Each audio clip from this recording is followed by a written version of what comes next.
미국에 와서 행복하신가요?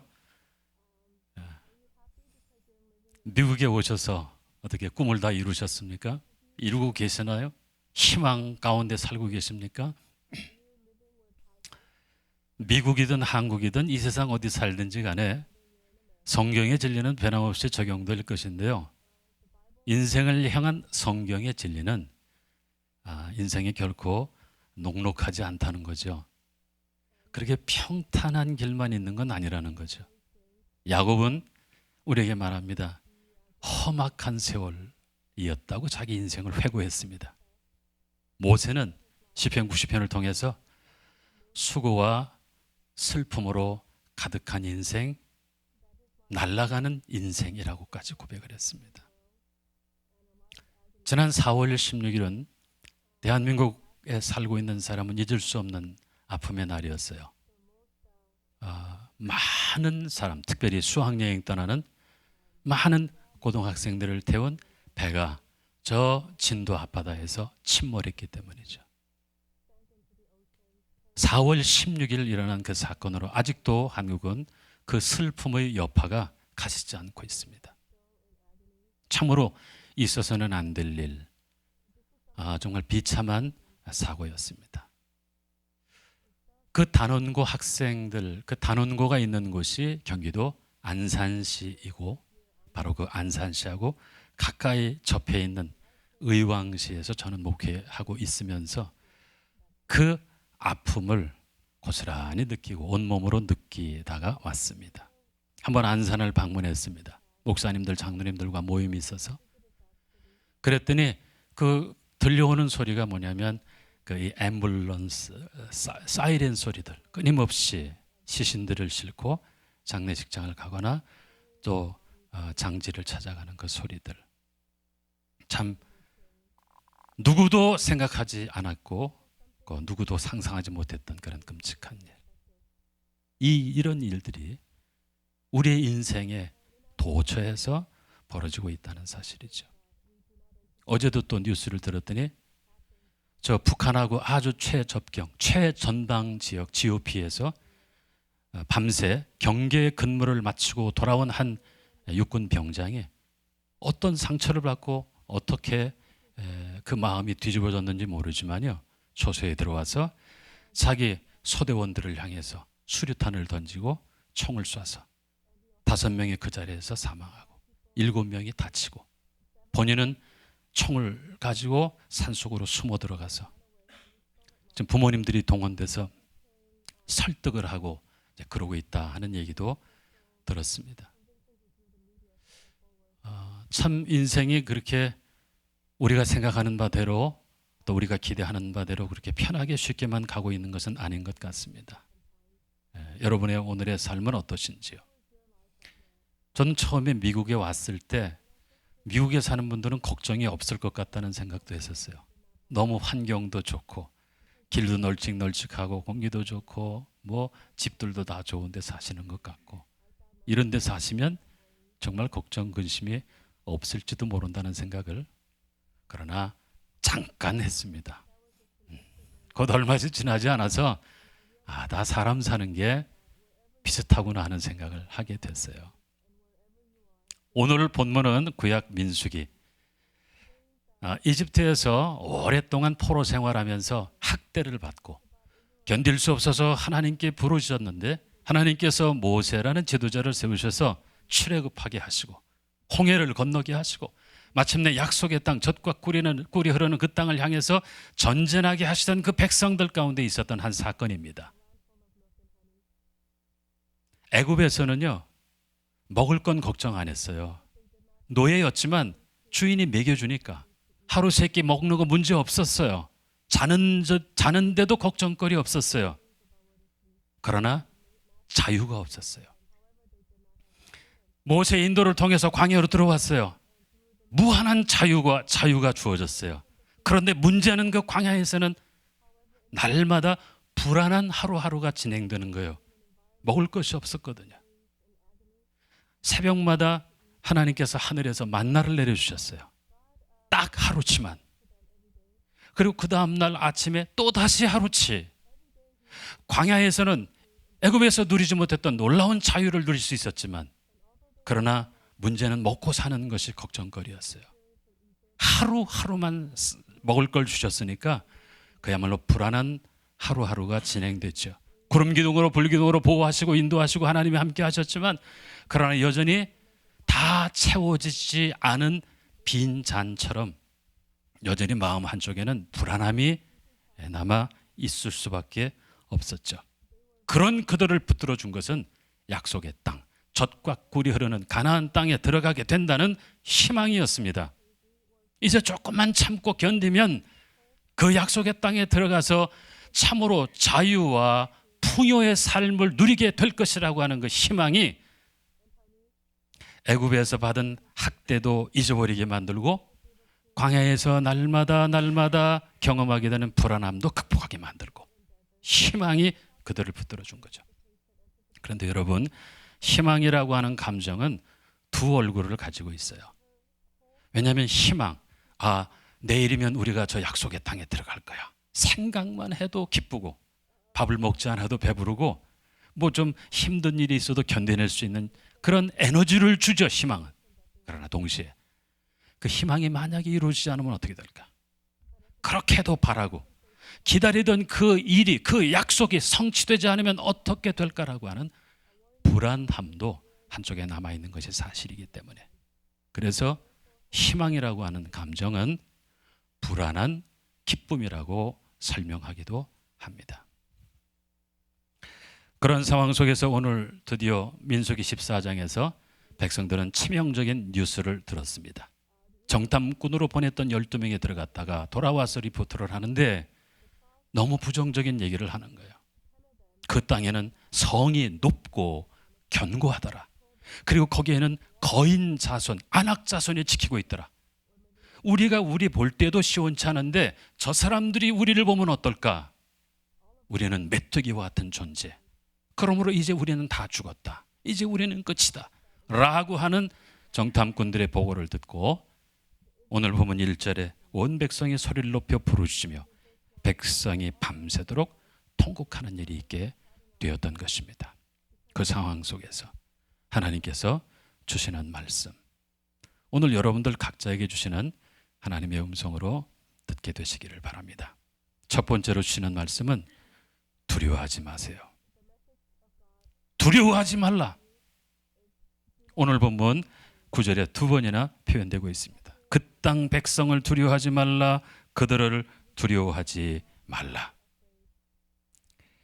여러분, 두려움이라는 것은 인간에게 있어서 늘 가까이에 있는 감정 가운데 하나가 두려움입니다. 사람이라면 누구에게나 두려움이 찾아올 수 있습니다. 우리가 신이 아니라는 증거도 되겠죠. 내가 두려워한다는 것은. 그런데 왜 주께서 두려워하지 말라고 하시는가 하면, 두려움이라고 하는 것은 우리에게 상처받기 쉬운 충동적 결단으로 이끌기 때문입니다. 즉, 불안함 가운데에서 내리는 판단이 결국은 우리가 후회하게 되는 결과를 가져오게 되는 일이 많다는 거죠. 두려움 속에서 내리는 결단, 결심, 판단, 이것이 얼마나 위험한지 모릅니다. 두려움은 우리의 마음의 평화를 흔들고 안정을 깨뜨립니다. 자기를 과소평가하게 만들고 비하하게 만듭니다. 그리고 원수를 과대평가하게 만들기도 하죠. 약속하신 땅에 견고한 성읍과 크고 강한 거인 용사들을 실제보다 더 크게 보게 만들어 이스라엘의 도무지 넘볼 수 없는 불가능한 장벽이 되게 만드는 것이 그 두려움이었습니다.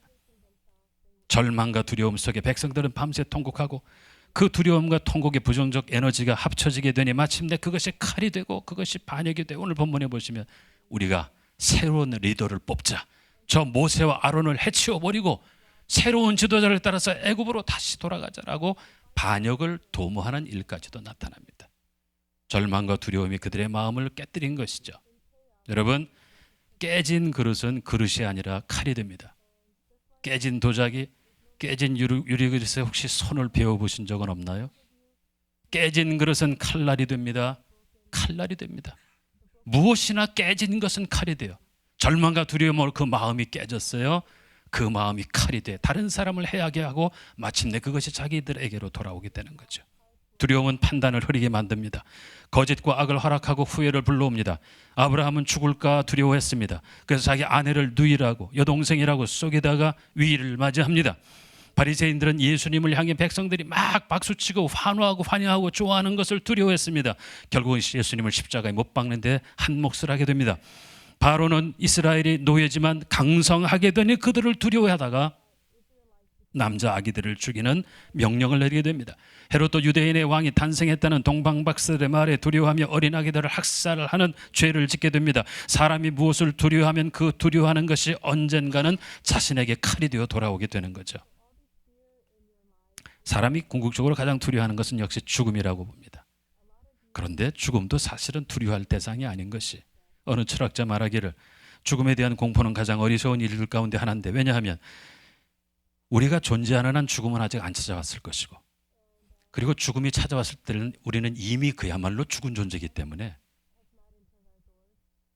그러므로 죽음은 산 사람에게나 죽은 사람 모두와 아무 상관이 없다. 산 사람에게는 아직 죽음이 오지 않았고 죽은 사람에게는 죽은 사람은 이미 존재하지 않기 때문이다. 죽을까 봐 평생 마귀의 종로로 타다가 아무 일도 못하고 모험도 못하고 도전도 못하고 순종도 못하고 헌신도 못하고 마귀의 그늘에서 빌어먹는 것으로 만족하며 사는 것을 성경은 경계합니다. 화무 11홍이라 붉은 꽃이 열을 간다고 그랬죠. 그러나 열흘밖에 안 가는 붉은 꽃이지만 열흘 후에 자기의 죽을 신세를 두려워해서 꽃을 피우지 못하는 어리석은 꽃은 없습니다. 비록 열흘 후에 죽을지라도, 다 져버릴지라도 그래도 과감하게 가장 아름답게 최선을 다해서 생명의 화려함을 발휘하는 꽃, 적어도 우리가 그보다는 더 위대한 존재 아니든가요? 고난도 우리를 두렵게 만드는 한 가지 요소가 되는 것은 틀림없습니다. 고난을 억지로 피하려다 세상과 굴복하고 죄와 손잡는 일이 허다한데요, 사실 살아감에 있어 고난은 필수고, 고난은 겪을 땐 힘들지만 겪고 나면 우리에게 반드시 유익을 남겨주게 됩니다. 고난 없이 한 사람이 온전히 세워지지 않습니다.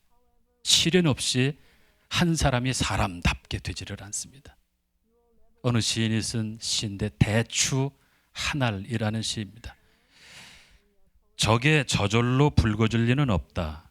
저 안에 태풍 몇 개, 저 안에 천둥 몇 개, 저 안에 벼락 몇 개. 적의 저 혼자 둥그러질 리는 없다. 저 안에 무서리 내리는 몇 밤, 저 안에 땡볕 두어 달, 저 안에 초승달 몇 날이 들어서서 둥글게 만드는 것일 게다. 그 별거 아닌 대추 하나가 만들어짐에도 그런 긴 과정들이 소요된다고 하는 사실. 그러므로 한 사람이 사람답게 됨에 있어서 고난이란 사실은 필수입니다. 무엇보다도 사람을 두려워하지 마세요. 지금 이스라엘 백성들은 정탐꾼들의 보고를 듣고 아낙 자손들 거인들을 두려워하고 있습니다. 아마 골리앗만큼 컸을지도 모르죠. 그들이 크다는 것이 나에게 분명히 위협이 되기도 하지만, 그러나 생각을 조금만 바꾼다면 도리어 우리에게 큰 승리의 기회가 되지 않을까요? 다윗이 골리앗과 맞섰었던 장면은 유명하죠. 정말 외모로 보면 상대가 안 되죠. 그러나 다윗이 그 골리앗 앞에 서서 기죽지 않습니다. 용기를 갖습니다. 담대하게 맞부닥칩니다. 사람을 두려워하지 않습니다. 왜냐하면 그 사람보다 더 큰 하나님을 그는 바라보고 있기 때문입니다. 다윗이 그때 이런 말을 했다고 전해지고 있습니다. 저 골리앗이 너무 커가지고 저거는 못 맞출 수가 없어. 물맷돌을 던져야 되는데요, 저건 너무 커서 내가 눈 감고도 맞힐 수 있어. 큰 것이 오히려 나에게 유리한 조건이 되는 거죠. 용기를 가지고 그리고 골리앗을 넘어뜨리며 정말 하나님 나라의 귀한 일꾼으로 서는 과정이 됩니다. 사람을 두려워하지 말고 하나님만을 경외하고 하나님만을 두려워하세요. 하나님 한 분만을 두려워하면 다른 어떤 것도 두려워하지 않아도 되지만, 그러나 하나님을 두려워하지 않으면 사람이든 짐승이든 하다못해 바퀴벌레 한 마리도 무섭습니다. 모든 게 다 무서워집니다. 오직 하나님 한 분만을 두려워하세요. 아무도 누구도 두려워하지 않게 됩니다. 시편 56편 11절은 우리에게 말씀합니다. 내가 하나님을 의지하였은즉 두려워하지 아니하리니 사람이 내게 어찌하리이까. 정말 애굽의 그 상처를 안고 또 광야에서 그 불안한 하루하루를 살아가는데 엎친 데 덮친 격으로 참으로 부정적인 소식을 들었던 이스라엘 백성들에게 주님께서 말씀하십니다. 두려워하지 말아라. 사람을 두려워하지 말아라. 나를 바라봐라. 두 번째 주시는 메시지는 안목을 바꾸라는 것입니다. 안목을 바꾸라. 그런 참으로 분위기가 험악해지고 어두워지는 상황 속에서 여호수아와 갈렙이 나섰습니다. 정탐꾼으로 갔다 왔던 12명 중에 2명이며 유일하게 다른 안목을 가지고 보았던 사람들입니다. 그들이 7절, 8절에서 특별히 말하고 있습니다. 8절에 보면 여호와께서 우리를 기뻐하시면 우리를 그 땅으로 인도하여 들이시고 그 땅을 우리에게 주시리라. 이는 과연 젖과 꿀이 흐르는 땅이니라. 하나님이 주신다고 한 그 땅이 얼마나 좋은 땅인지 아느냐. 그리고 하나님이 만일 우리를 기뻐하신다면 얼마든지 그리로 우리를 인도하실 테니 우리 들어가자. 그들은 우리의 먹이라. 그들은 우리의 밥이라고 외칩니다. 똑같은 사람으로서 똑같은 상황을 보고도 왜 이렇게 다른 말을 할 수 있었는가요? 그것은 바로 그들에게는 남들에게 없는 남다른 안목을 가지고 있기 때문입니다. 믿음의 눈으로 보았기 때문입니다. 그냥 일반적인 상식적인 인본주의적인 눈으로만이 아니라 오직 하나님을 의지하고 믿는 그 믿음의 눈으로 바라보니까 안목이 바뀌니까 그리고 그 모든 판단이 달라지는 거죠. 어느 분은 말했어요. 사람들이 다 똑같은 세상을 살아가는 것 같아도 그렇지 않다는 거예요. 객관적인 세계를 살아가는 것이 아니라 각각 세계를 바라보는 자기 안목을 가지고 자기만의 세계를 살아간다는 거죠. 여러분들이 이 똑같은 이 땅에서 비슷한 환경을 바라보고 살아갈지 몰라도 그걸 어떻게 보느냐, 이해를 어떻게 하느냐, 해석을 어떻게 하느냐에 따라서 여기가 행복한 낙원이 될 수도 있지만 또 어떤 분은 견디기 힘든 그런 애굽 땅과 같은 곳이 될지도 모르죠. 신앙이란 해석입니다. 어떻게 이 상황을 이해하는가, 어떻게 이것을 해석하는가가 중요합니다. 자, 어느 시인이 신문지 밥상이라는 글을 쓰셨어요. 신문지 밥상. 더러 신문지 깔고 밥 먹을 때에도 어머니는 꼭 밥상을 펴라 하신다. 신문지가 무슨 밥상이냐 하면 신문지를 신문지로 깔면 신문지 깔고 밥 먹는 것이요. 신문지를 밥상으로 펴면 밥상 차려 밥 먹는 것이다 하신다. 신문지 깔고 밥 잡숴 보셨습니까? 그런데 신문지를 신문지로 이해하면 신문지 깔고 밥 먹는 참 초라한 신사가 될지 모르지만 신문지가 아니라 이건 밥상이다. 세상에 둘도 없는 아주 독특하고 소중한 밥상이다라고 이해하고 해석하면 우리는 지금 고상한 그런 밥상에 둘러앉아 밥을 먹는 것이 된다는 거죠. 어떻게 이해하는가, 어떻게 해석하는가에 따라서 달라지는 것입니다. 신앙이란 무엇입니까? 나를 바라보고 다른 사람들을 바라보고 세상을 이해할 때 바로 남과 다른 관점과 안목을 가지고 그냥 보통 육안으로 보는 것만 아니라 그 위에 플러스해서 하나님의 함께 하심을 거기에다 얹어서 보고 이해하고 해석하는 것이죠. 기독교에서 신앙이란 창조와 구속의 원리를 바탕에 깔고 이해를 합니다. 하나님의 능력과 사랑을 전제하고 해석을 합니다. 말씀과 성령의 조명 아래서 이해하고 해석하는 것이 바로 기독교 신앙입니다.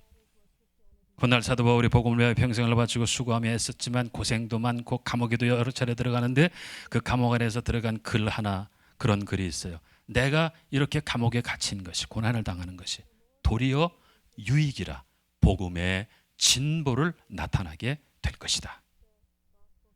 사람들은 다 이제 끝났다고 생각하는 그 상황 속에서 그러나 바울은 복음이 확장되어져 가는 하나님의 살아계신 역사를 바라봅니다. 왜냐하면 사도 바울이 복음 증거자로서 또 탁월했죠. 잘하니까 동료 사역자들 가운데에서도 이렇게 경쟁하는 마음으로 볼 때는 조금 시기도 받고 아마 그랬을 것입니다. 그런데 그 바울이 옥에 갇혔어요. 전도를 못하게 되니까 다른 사역자들이 옳다구나, 기회가 왔구나, 내가 한번 이제 열심히 복음을 전거해서 내 능력을 한번 나타내 봐야지 하는 마음들을 가졌을 것이며, 그래서 바울이 감옥에 갇히면 아무것도 안 될 줄 알았는데, 그러나 도리어 다른 사람들을 통해서 하나님께서 그 나라를 확장해 나가시는 그 역사를 보면서 하나님은 손해보시지 않는다는 사실, 내가 감옥에 갇힌 것이 도리어 하나님 나라 확장에 유익이 된다는 사실을 그는 깨닫게 된 것입니다. 여러분, 하나님의 백성은 내 것만 생각하면 안 됩니다. 내 것이 있지만 그러나 동시에 하나님의 것이 있음도 볼 수 있어야 합니다. 우리가 신앙의 족장 가운데 요셉이 있습니다. 어린 시절 형들에게 배반당하고 팔려서 노예가 됐습니다. 감옥에도 들어갔습니다. 그러나 나중에 애굽의 총리가 되었습니다. 훗날 먹을 것이 없어 살기 위하여, 생명을 얻기 위하여 그 아버지와 그리고 자기의 형제들과 그 조카들이 줄줄이 애굽으로 오게 됩니다. 형들은 요셉의 정체를 확인하고 나서는 두려웠습니다. 자기들이 옛날에 자기 동생을 팔아먹었으니까, 죽이려고 했었으니까 그 학대한 것이 보복으로 돌아오지 않을까 두려웠습니다. 그때 요셉이 그런 말을 하죠. 형들은 나를 팔았지만 두려워하지 마십시오. 하나님께서 나를 당신들 앞서 이곳으로 보내셨습니다. 많은 생명을 구원하기 위해서. 형들과 나의 관계로만 본 것이 아니라 그 위에 생명을 구원하시려는 하나님의 놀라운 섭리를 보게 되니까 당한 것이 억울하지가 않고, 자기가 형들에게 그렇게 고생당한 것이 밉지가 않고, 내가 형님과 형님들의 자녀를 돌보겠습니다라고 차라리 권고하고 위로하는 그런 요셉, 그것이 바로 믿음의 안목 아닙니까? 하나님의 섭리하심을 바라보면서 내 생각을 뛰어넘어 하나님의 인도하심에 순종하는 요셉의 모습입니다. 여러분, 나는 약하지만 하나님은 전능하십니다. 내가 약할 그때에도 하나님은 강하십니다. 못하는 건 내가 못하는 거지 하나님은 어떤 일인지 다 하십니다. 나는 아무것도 없지만 하나님은 모든 것을 가지셨습니다. 나는 어리석지만 하나님은 지혜로우십니다. 모르는 건 내가 모르는 거지 하나님은 다 하십니다. 나만 생각해서 안 되고 하나님은 나갔다고 생각해서도 안 되고, 내 것과 하나님을 구별해야 합니다. 능력과 지혜에 있어 내 것과 하나님의 것을 구별해야 합니다. 그래서 그 광야에서 희망이 물거품이 되어지고 절망의 구름이 뒤덮는 그 상황에서 낙심해하고 어쩔 줄 몰라 마치 칼이 되어서 지도자를 향하여 반역을 하고 또 이렇게 통곡하던 그들에게 주께서는 하나님께서 우리를 기뻐하시면, 하나님께서 우리를 사랑하시면 능히 그 땅으로 인도해 내실 터이니 저들은 우리의 먹이라, 저들은 우리의 밥이라 고백하게 하신 것입니다. 세 번째로, 오늘 본문에서 그런 백성들의 반역의 조짐 앞에 모세와 아론이 하나님 앞에 엎드렸다고 했습니다. 오늘 본문 5절에 기록되어 있죠. 온 회중 앞에 엎드린지라. 하나님 앞에 엎드리는 것입니다. 정말 희망이 사라지고 절망이 오직 그 앞에 놓여 있는 것처럼 보이는 순간에, 내 힘으로 아무것도 할 수 없다고 생각되는 그 순간에 하나님 앞에 엎드리시기 바랍니다. 저는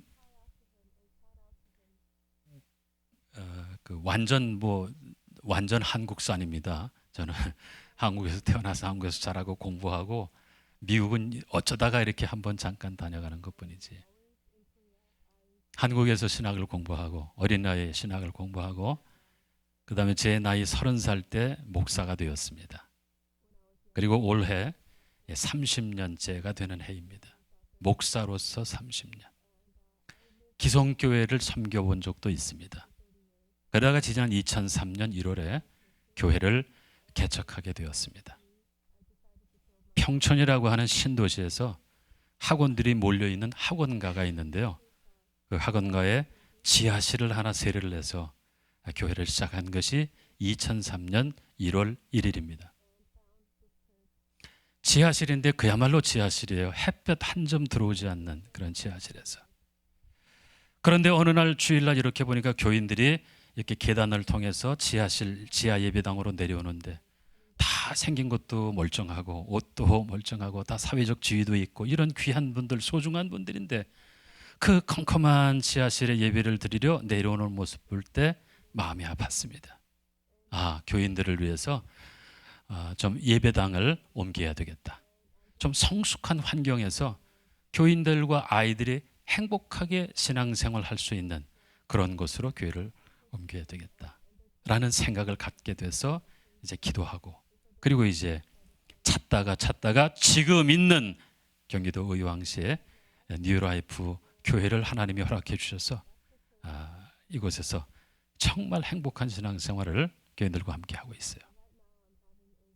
지하예배당 개척할 때 그야말로 돈 한 푼 없이 시작했어요. 빚내서 시작했어요. 1년 반 지나 빚을 다 갚았어요. 그런데 그때 또다시 이 큰 부지를 사게 될 때 이게 정말로 하나님의 뜻일까? 이걸 정말로 우리가 감당할 수 있는 일일까? 그래서 그때 우리 교인들과 함께 한 것은 오직 하나, 엎드려 기도하는 일이었습니다. 엎드려서 기도했습니다. 하나님, 우리에게 만평의 땅을 주십시오. 사통팔달의 땅을 주세요. 도시 속에 전원교회를 할 수 있게 해주세요. 우리 다 지어진 곳에 몸만 쏙 들어갈 수 있게 해주세요. 등등 기도의 제목들을 정하고 같이 기도하고 찾고 그러는 와중에서 끊임없이 기도했어요. 엎드렸어요. 이렇게 강단에 엎드려서 기도하는데 보통은 무릎 꿇고 기도를 하는데 그때는 무릎 꿇고 기도하는 것도 사치로 여겨질 정도로 그야말로 납작 엎드려서 하나님의 자비와 하나님의 긍휼을 구했죠. 그렇게 해서 지금 있는 이제 이 교회에 새로운 예배당 뉴라이프 교회를 만들고, 정말 주일마다 우리 아이들이 그 교회에서 그 안전한 곳에서 그 넓은 곳에서 정말 그 숲속에서 그 체육관에서 아이들 뛰노는 모습 보면서 아주 행복해 하고 있습니다. 우리가 한 것은 오직 하나, 엎드려서 하나님 앞에 엎드려서 내 힘으로는 할 수 없습니다. 우리의 능으로 이룰 수 없습니다. 오직 하나님의 긍휼과 하나님의 자비를 구합니다 하고 엎드렸어요. 오늘 본문에 모세와 아론이 엎드렸잖아요. 온 회중이 보는 앞에서 엎드렸어요. 여기서 엎드렸다는 것은 절망하고 포기해서 엎드린 것이 아닙니다. 하나님을 바라보며 엎드린 것입니다. 너무너무 힘들어서 엎드리기보다 하나님의 함께 하심을 사모하면서 엎드렸습니다. 다 배신하고 돌아서는 사람들 속에서 외롭지만 그러나 하나님이 계심을 믿으며 엎드렸습니다. 하나님을 갈급해하면서 엎드렸습니다. 하나님의 보호하심을 믿으면서 엎드렸습니다. 하나님의 구원을 바라고 엎드렸습니다. 당연하지만 하나님은 모세를 보셨어요. 모세가 엎드린 것을 보셨어요. 인격을 보신 것이 아니라 엎드린 것을 보셨습니다. 그가 뭐라고 말하는가 하는 걸 보신 것이 아니라 엎드린 것을 보셨습니다. 하나님 나라는 말에 있지 않고 능력에 있지 않습니다. 엎드림으로 얻는 능력입니다. 하나님은 지금 모세가 엎드린 것을 보십니다. 백성들은 흥분해서 돌을 들고 모세와 아론을 쳐서 죽여 버리려고 하는 상황인데 모세는 자기를 보호하려고 하지도 않고 자기를 변명하려 들지도 않고 맞서 싸우려 들지도 않고 다만 하나님 앞에 엎드렸을 뿐인데 결국 오늘 10절에 보면 하나님의 영광이 나타났다.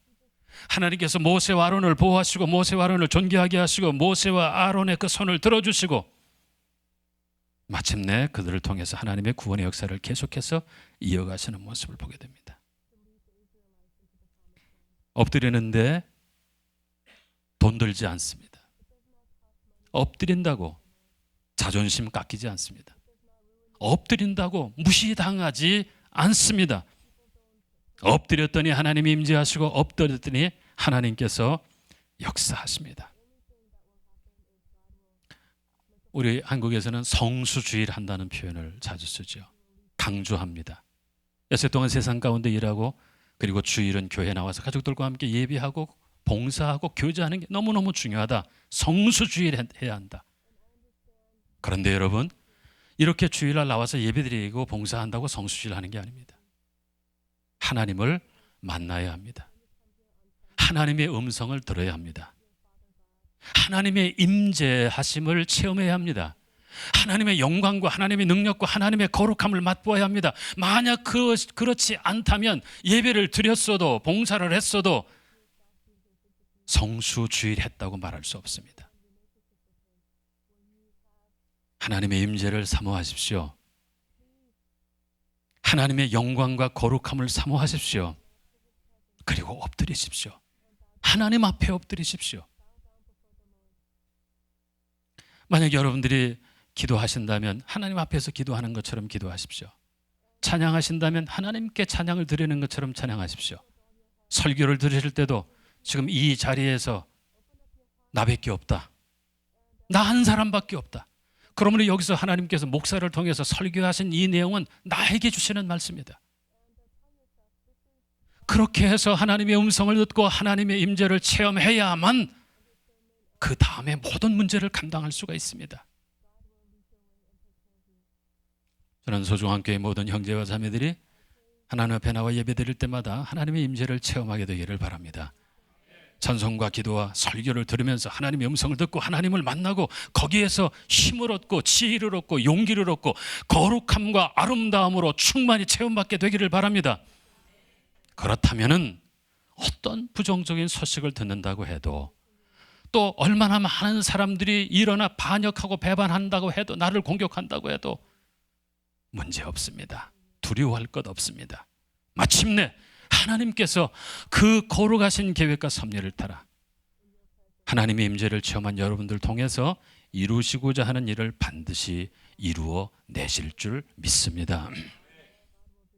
참 세상살이가 생각대로 잘 되지를 않을 때가 많습니다. 인생을 한 50년, 60년 살면은 이제는 좀 뭔가 좀 내 생각들을 끌어갈 것도 같은데, 그러나 그게 그렇게 우리의 마음대로 풀려지지 않습니다. 참 험악한 세월, 또 수고와 슬픔이 여전히 남아있는 우리의 인생인 것 같습니다. 그 애굽에서 학대받은 상처를 안고 그 광야의 불안한 하루하루를 살아나가면서 희망마저도 물거품이 되어져 버린 광야의 백성 같은, 정말 그런 그 모습이 오늘 이 세상을 살아가는 우리의 모습일지도 모릅니다. 사랑하는 형제 자매 여러분, 사람을 두려워하지 마십시오. 오직 하나님 한 분만을 더욱더 마음을 다하고 목숨을 다해 사랑하고 경외하며 살아가게 되시기를 바랍니다. 안목을 바꾸세요. 고난도, 실패도, 질병도 하나님의 섭리 아래에 있는 한 버릴 것은 아무것도 없습니다. 하나님을 사랑하는 자, 곧 그 뜻대로 부르심을 입은 자들에게는 모든 것을 합력하여 선하게 만들어 주십니다. 믿음으로 보시고, 믿음으로 생각하시고, 믿음으로 말하시고, 믿음으로 판단하며 행동하십시오. 더 엎드리시기 바랍니다. 몸과 마음에 무릎을 꿇고 하나님 앞에 엎드리세요. 그리고 오늘 이 21세기에 그러나 여전히 살아계신 하나님의 권능을 맛보며 하나님의 영광을 드러내며 승리하시는 여러분들이 다 되시기를 우리 주님의 이름으로 간절히 축원합니다.